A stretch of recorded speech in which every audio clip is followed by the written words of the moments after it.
Fire, it does concern us, right? Well, we've been talking about elevated fire concerns, so we always look to the wind. One of the biggest factors in helping a fire grow and spread rapidly. Not too bad, as Stu mentioned, and as Stu and the crew up at Skyfox saw, mostly 5 to even 10 miles an hour at times up through parts of the high desert. The winds do kick up in the afternoon and evening, so it's always a concern. Even the 20 to 30 mile per hour wind gusts can cause some problems. So we do want to warn you again, not just because of the heat, but the higher fire danger associated with the dry relative humidity values, the high heat coupled with that, and some of those gustier winds in the afternoon. So be very careful with those fire ignition sources. Here's what's going on, an area of high pressure. We've been talking about it really since last week. We've been watching as this area of high pressure, this dome of high pressure, if you will, really dominating the weather across the southwest, parts of the south. In fact, more than 50 plus million people experiencing high heat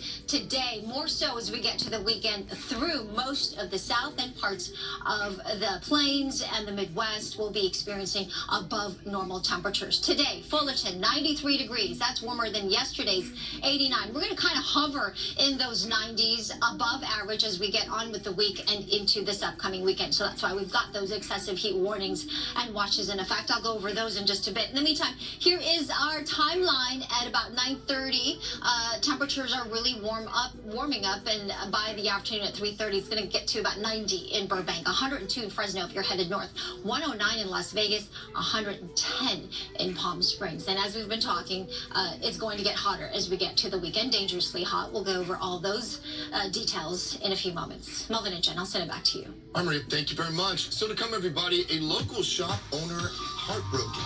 Details about the brazen burglary of a local boutique and the clues that police hope will help catch this crook.